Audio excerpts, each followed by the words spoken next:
Hello. Good morning, good afternoon, wherever you are watching from. Thanks for tuning in today. We have got some fun, chatty stuff to discuss today. Here is the topics. Okay, so we're going to have some fun today. This is our last broadcast before going live in Mexico next week. I'm going to be doing a bunch of different videos, as you probably know. I've said this a million times. I'm going to be heading to Cabo San Lucas on Sunday and going to the Rio Palace, Cabo San Lucas. Going to also be checking out the Rio Santa Fe, which is their party hotel, and also staying later on at the Rio Palace, Baja California. And this one also has their brand new elite club. So I'm hoping to be able to go in and check that out. So yeah, stay tuned. I'm going to have tons and tons of videos coming out in the next week or so. So if you have any questions about Cabo San Lucas or any of the bars there or the Rio resorts, let me know. I have also stayed at some of the other hotels in the area, but I am at your disposal if you have any videos that you want or anything you want me to check out. Let me know, because I'm looking forward to getting away, getting out of the rain and into some decent sunshine. It is supposed to be around the mid to high 20s. I'm gonna guess that's somewhere in the range of 70 or 80 Fahrenheit. So yeah, looking forward to that. So let's go ahead and get started. So today I want to talk about Kodak moments. Okay, so I think last week I had mentioned to you guys that I had found a cracking deal on memory cards, and I actually posted this in the community tab on one of the community posts and said, how do you guys organize your photos? If you are taking them on your phone or with a regular camera, do you back them up on the computer, or do you just keep them on the actual memory card and, just keep one per trip? And quite frankly, I was able to get a 1 terabyte memory card. This was about $26. They are actually currently on sale for about $16, and that's about $15.99 more than they're worth. Yeah, I tried this brand out yesterday. It's a Morik. And I mean, I did read some of the reviews and they were hit and miss. This is a full-on 100% miss for me. I took just a few pictures. I was, going to try it out. I took a few pictures. Both of those, the file was corrupted. So after the fact, I went to see what it was like. Nothing available. When I took a couple of different videos, I'm still trying to figure out this Insta360 camera and some of the microphones and stuff like that. And I took 2 different videos. On the first video, I couldn't even turn the camera off. This is nothing to do with the camera. This is purely memory card related. That file ended up being corrupted. And then I did take another video, and on the, 4th time's the charm. No, on the 4th time, and I've already deleted the video. I should have kept it to show you, but the video was so bad. It was simply me sitting at Tim Hortons eating a breakfast sandwich, and I just wanted to see how that would capture for, videos on the trip. And it was stuttering the whole time, like the video, the play rate. It was ridiculously slow, so garbage. So thank you, Amazon, for having such an amazing return policy. This is on its way to you shortly. So yeah, sometimes you get what you pay for. And it occurred to me that when I looked at all of my other memory cards, oh yeah, they're all SanDisk brand. And I do find these to be particularly helpful, carrying these things around. Got the SIM card removal. Probably shouldn't be in with the other memory cards, but keeps it all together for these little tiny bits when they're swap it around in your suitcase or your camera accessory bag. Keeps it from getting all the little pieces getting lost or whatever. So yeah, I would say spend a little bit more. SanDisk to me is tried and true, totally not sponsored by them. Just sharing with you what has worked. So instead of getting 2 1 terabyte cheap cards for $50, I've got one 512 gigabyte card on a way. It is SanDisk though. So, you pay a little more, you get a little more. So that's that. Just wanted a little friendly reminder. If you see a deal on memory cards, I mean, I'd say at least read the reviews. And I mean, this one had about 15 reviews and 5 of them were bad. Now, did qualify that a little bit because sometimes the reviews are specific to using the memory cards for gaming. And that's just something that is not in my wheelhouse at all. So for me, it's just doing the videos and stuff like that. But nonetheless, I would be mortified to go on this trip and do a bunch of videos and filming and filming and filming. And, particularly when you think you've got something cool to share and then to come home and find that those files are corrupted and you can't even access them. That would be pretty distressing for me, to say the least. So yeah, read the reviews and look for something that is going to meet your needs. Now, these are all different, and I do not know what the difference is. And yes, I could ask my friend Google, but I mean, like, there's the Ultra SD, there's XC. Some of them have numbers on them. I have no idea what these things mean. If any of you are watching and you understand what those details mean when it comes to memory cards, I would be very grateful if you would explain that. And I'm sure everybody else would as well, unless I'm the only one who doesn't understand this stuff. I don't know. Okay, moving on. Mile Long Club. We've all heard of the Mile High Club. This is something totally different. And I do have a clip.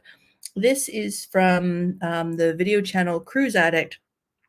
Where this came from is I was researching for my upcoming cruise to Spain, Portugal, Canary Islands, with a stop in Casablanca, Morocco, and wanted to see what it was going to be like. My cruise was booked on the MSC Virtuosa, which carries approximately 6,000 people. They do have a couple of different levels of sailing, like every cruise ship does. You get your elite club, your premium club, whatever you want to call it, but a separation of service. But what struck me was knowing that the vast majority, let's call it 5,000 people, would be getting off and on the ship at the same time. I was curious to see what that was like. And now, where did this video go? You might have to bear with me a moment, because I did I did capture this. Oh, I see what's going on. Okay, just give me 2 seconds. I should be able to multitask. I've done this in the past. It's worked reasonably well. So let's see, with my with using the StreamYard, which I'm using, it only accepts videos of a certain type, that being MP4. So sometimes I have to go in and change the little guys to make sure that they're compliant. Okay, so we'll just get that loaded. So as I said, this was Cruise Addict. They did a video of the actually, it was a really informative port, an informative video about the port and the things that you could see. It certainly pointed out to me that this is not my cup of tea, not what I'm interested in seeing. But the other thing that was quite the deciding factor is seeing this. So this is a little clip. This is about 10 seconds of a video clip of them in port. There shouldn't be any sound, and you probably won't hear me, but it's only 10 seconds, so don't fear. The sound is not gone. Here we go.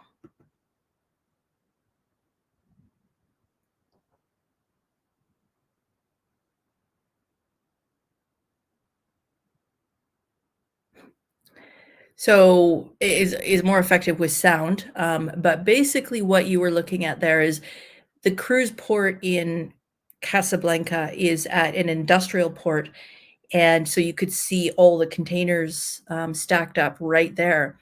And what you may have missed is they were pointing out that they were using one gangplank for embarkation, getting on the ship, and one for disembarkation. So consequently, the lineup, if you look by those containers, I'll show it to you again, if the lineup goes as far as you can see. Here we go.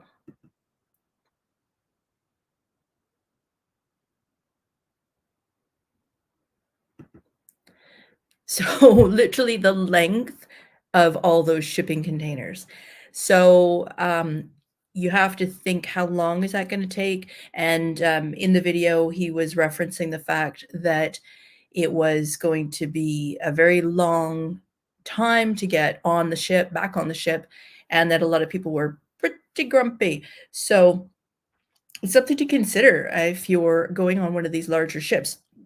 I chose that cruise because of the itinerary, because I wanted to do Canary Islands and I wanted to do Casablanca. What I realized after doing a bit more research after I'd already booked it is that if you are on MSC and you are in the yacht club, which is their elite category, it's a heck of a lot more expensive. But in that section, not only do you have your own pool, your own bar, and your very own restaurant, as well as several lounging areas. So instead of being with the other 6,500 people or whatever it is, you are in your own area of, I think it's maybe a couple hundred rooms at the maximum. So you're talking significantly less people, and they have their own gangway. So when you're in port and you're going on or off the ship, it's a piece of cake.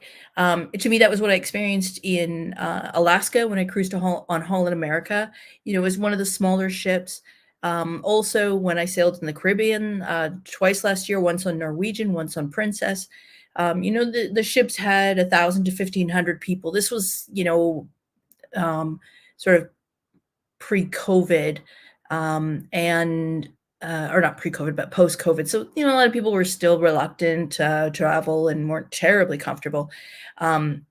But certainly the ship size does make a big difference. So would I sail on MSC? Yeah, there were some interesting things. They also just changed all of their casinos to be smoke-free, which, yay, I love that. And so, there's some compelling things for them, but if I was going to cruise them again, I would suck it up and I would go yacht club just to have that priority access on and off the ship. So something to consider. Okay, so moving on to armchair keyboard experts. This was an interesting one. This was in one of the Facebook cruise groups that I belong to, and somebody was freaking out. They had booked their cruise months ago, and they're departing at the beginning of March. She's American, and they're departing on their Caribbean cruise from Miami. And she only just came to realize that her husband's passport will expire 2 days after the cruise begins. And so, there's always going to be, you'll have like 30% of the comments will be, "Oh, so sorry. Oh, I wish you all the best. Good luck." At least another 40% is going to be, "You idiot. Why didn't you check that? You should have done this." And just, daggers, daggers, daggers.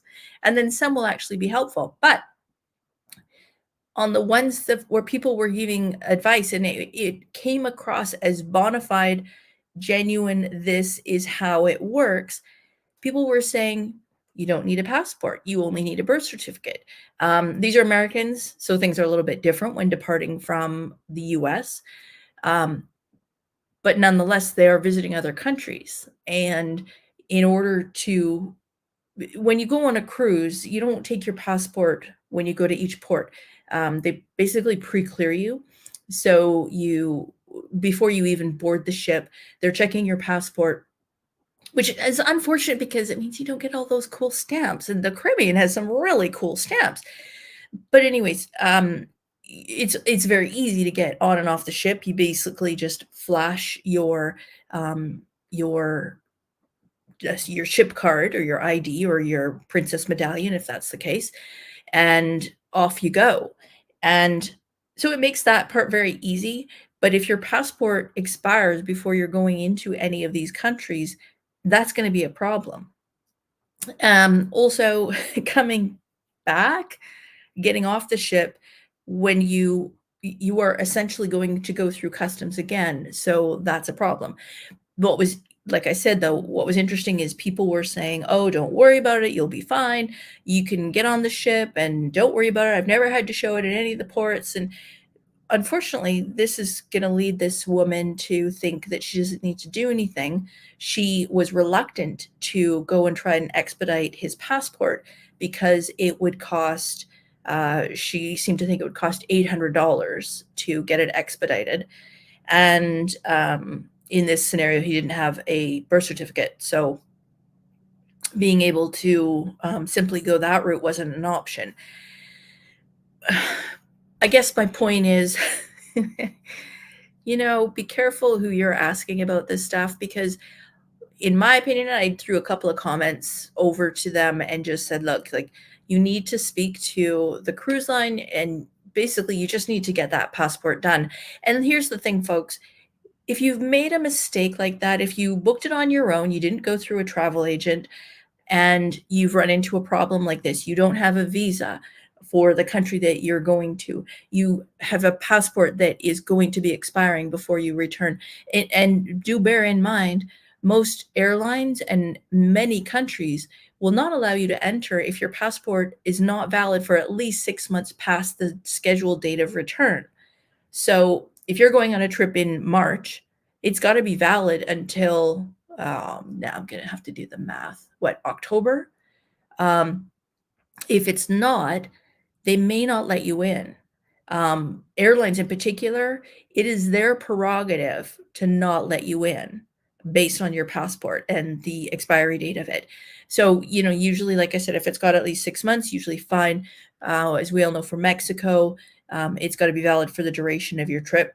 Again, depends if you're American, how you're crossing the border, and all that good stuff, thanks to all the agreements that we've made. But the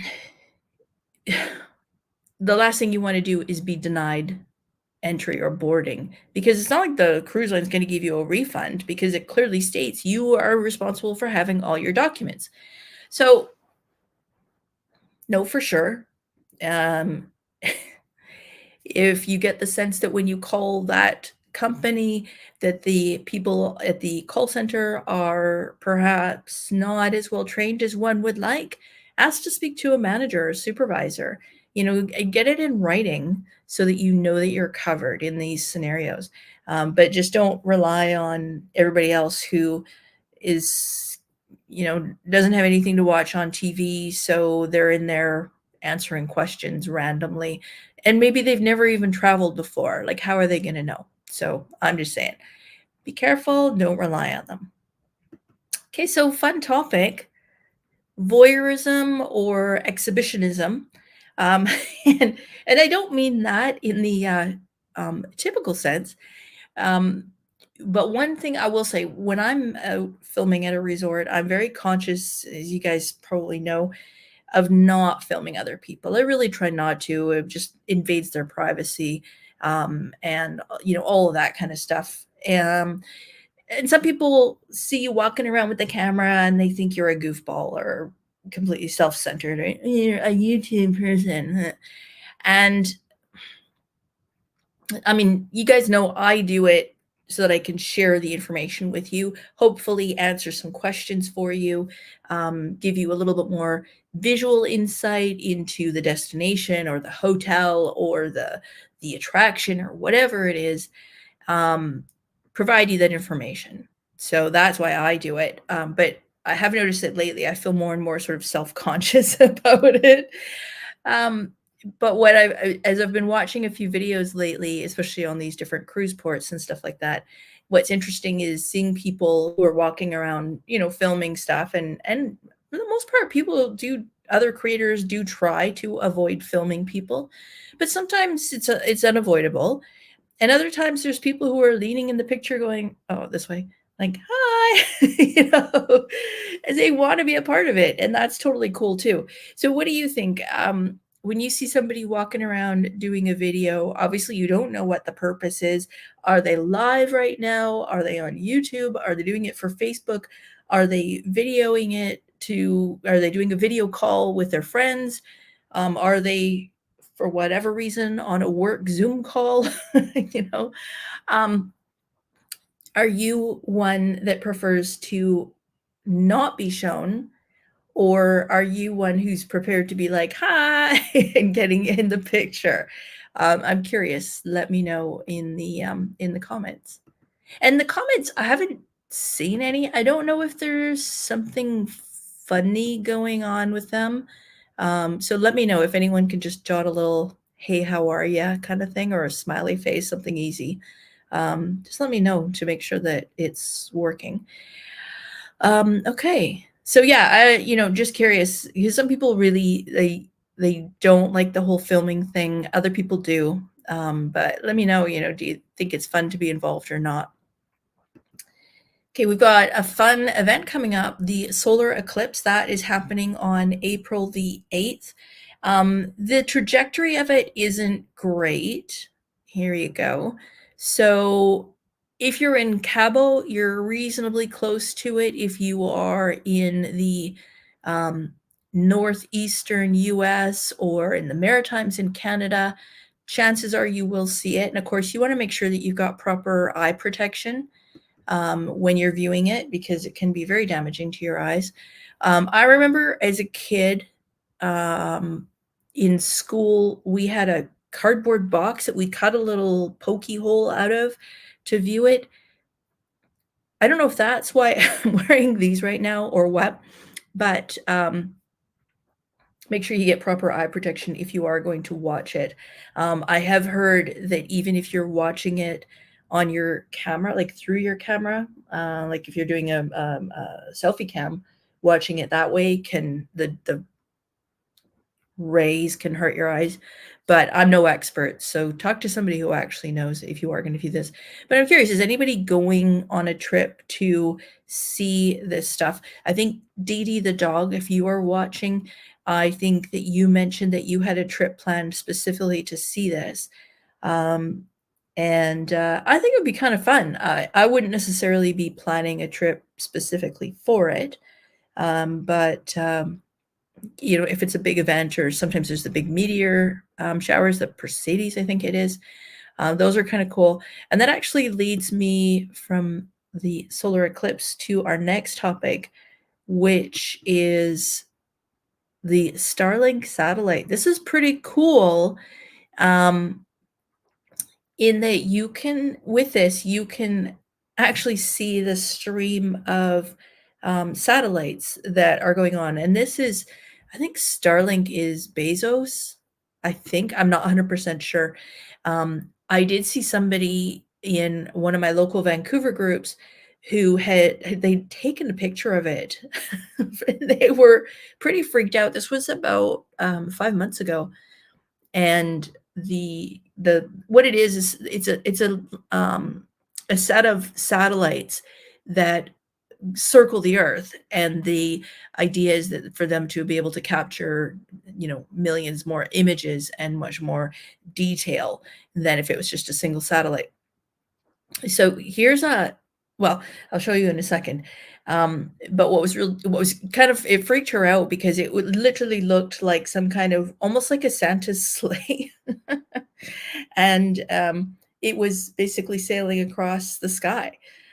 So I'll show you this website. This is where you can actually track it. You can find out if it's going to be anywhere near you.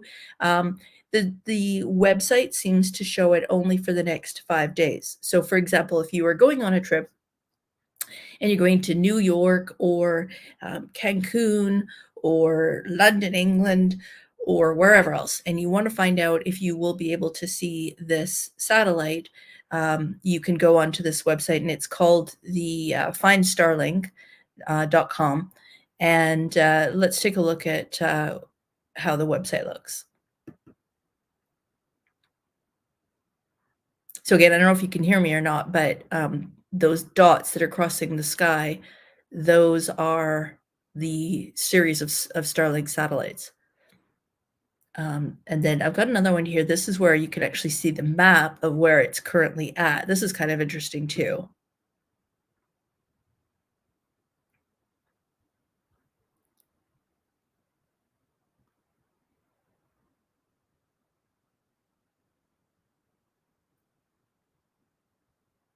And it does actually move forward, so you can actually keep tracking it. If you look in an hour's time, it will have progressed. So it does show you the tracking on the map. So you can kind of look at it and see if it's anywhere in the range of where you're going to be. Now, apparently there was some complaints about it, in that it was so bright that it was affecting astronomers' ability to see other things and do forecasting and stuff like that. Also, it was, well, quite frankly, it was freaking people out. So they have said that they are toning down the lights, and that's been something that's been in the works for the last 3 or 4 years now. But when it comes to the launches and stuff like that, I guess there's another launch coming up in about, what did it say? A couple weeks time. I'm going to take this out. And yeah, I think it's in the next week or so that they're going to be doing another launch, and apparently it is the most visible at that time. So that might be kind of cool to check out, if that's something of interest to you. I mean, I think that would be kind of cool to all of a sudden see the stream of lights going across the sky, as long as you know what it is, right? I did watch a video it was on TikTok, so who knows if it was real or not. But it was of one of I think it was a Soviet satellite station that had crashed, and people had no idea what they were looking at. They were in Cabo San Lucas, Mexico.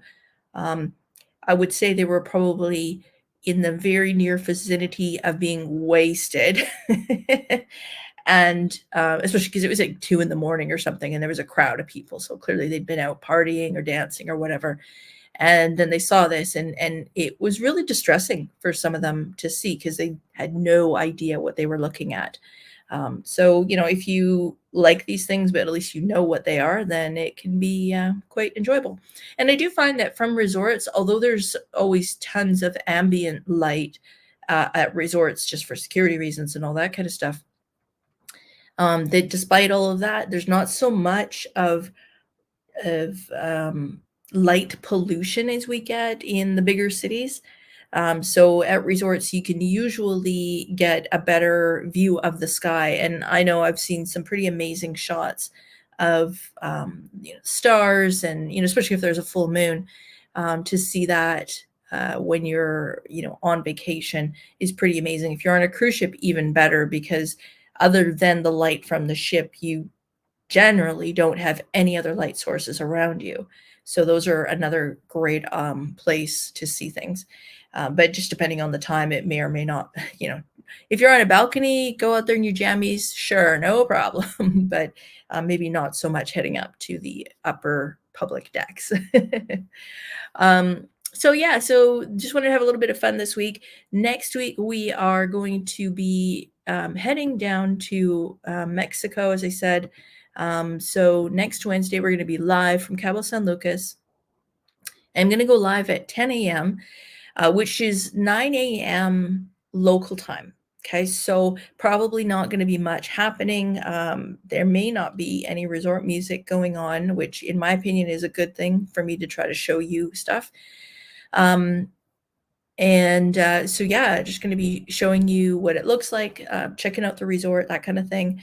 But as I say, I'm also planning on doing a whole bunch of videos of the property. There's going to be room videos. There's going to be buffet videos.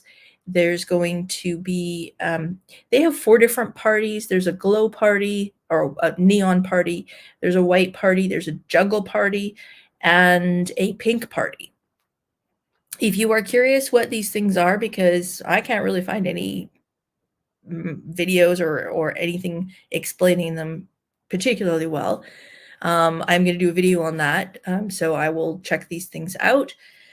And also, I get asked a lot about just general guides for the area. You know, should you take a taxi? Should you take an Uber? What kind of currency should you use? Okay, that's a no-brainer because pesos. That's just the answer, folks. It is pesos.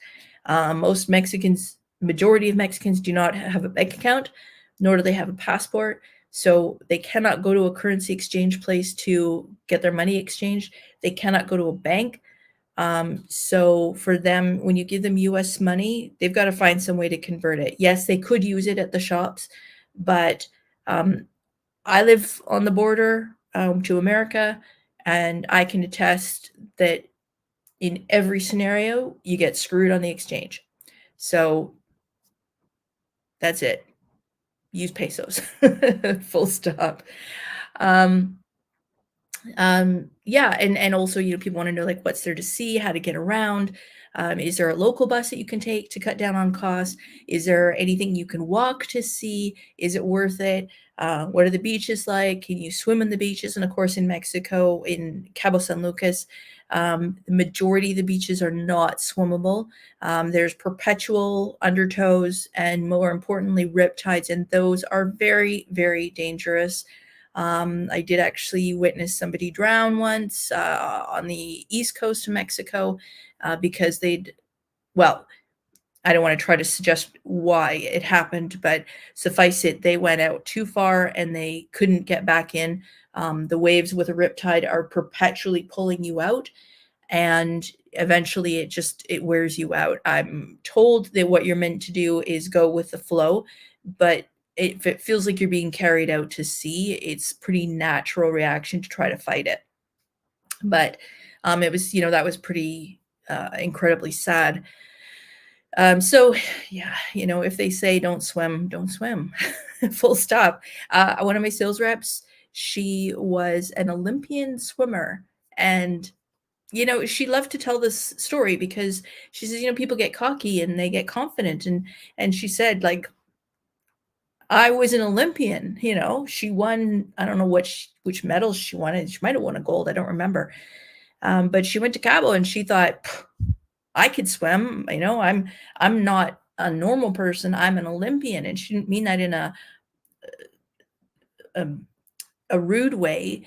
It's just, you know, she's got more training and more strength and all that. And she went out into the water and she got tumbled around and she lost either the top or the bottom of her bikini, and then kind of had to figure out how to ever so, you know, conservatively get out of the water and back into the hotel. So yeah, if you think you're a strong swimmer, it doesn't matter. Those tides, they will kick your butt. So just be sure to avoid that. So I will be doing a general guide to Cabo. So if you've never been before, if you're curious what it's like, stay tuned for that. And like I said, if there's any other videos that you want to see of either the Rio Palace resorts or the Rio Santa Fe, when you're staying at the Rio Palace, you have access to the nearby Rio resorts as well. And like I said, I'm curious about this Rio Elite Club that they've just recently added last year. This is a new thing that they're adding to some of their properties, and it will be you know, just a little bit more upgraded service. You have different, I think you have one special restaurant that you have access to, as well as a lounge, and it's going to have premium alcohol as opposed to, you know, with the Rio Palace resorts, they do have top shelf alcohol. So in the rooms, of course, you're going to have, usually it's Absolute vodka or Smirnoff vodka, as well as some kind of gin, usually tequila and rum, Bacardi maybe. So, you know, they do have name brand stuff, but when you're Elite Club, it's going to be just, you know, that much better. And I'm curious too, you know, when you've upgraded in the past, have you gotten a taste or a thirst for it that you find is somewhat unquenchable? Like, oh, since COVID, and that whole travel revenge thing that everybody talks about, I flew a lot in, premium or business class, and I find it really confining and distasteful. I don't want to fly economy anymore, and it's the same thing as booking into a hotel room. Um, I prefer to have ocean view. Going away for a week or maybe 10 days is a treat, and I want to have a great view. So, yes, I could book a cheaper room and save that money for the next trip, but I don't want to sacrifice that experience. So I don't know. I'm curious. Do you feel the same way? Let me know in the comments. So thanks again for tuning in, everybody. Really appreciate you taking the time to stop by today and have a little chat. If you enjoyed this video, please consider giving it a thumbs up, and don't forget to subscribe so you don't miss out on future videos, especially with next week. That way you're not going to miss out on any of the videos that are coming up about the resort, because you will get a notification. Not an annoying notification, just a little notification that there's a new video out. And also, if you are interested in becoming a channel member, this is a new thing that we've added about 3 or 4 months ago. And this will give you some, more access to behind the scenes content, as well as sneak previews of videos, that kind of thing. So there's several different levels. There's also specific community posts that you get to be a part of, that are, just different than what the regular channel subscribers get access to. So a couple of different options for you on how you can participate with the channel, and anything you do helps out the channel and helps it carry on. So I appreciate whatever you do. So thanks for tuning in today, everybody. And like I said, don't forget to give that a thumbs up. Don't forget to subscribe. And hey, we'll see you on the next one. And there will be another video before I go to Mexico, but then stay tuned for a bunch of videos, like I said, of the buffets, general area, some of the best bars to go to in Cabo. So lots of fun stuff coming up. So thanks for tuning in, and we'll see you on the next one. Bye for now.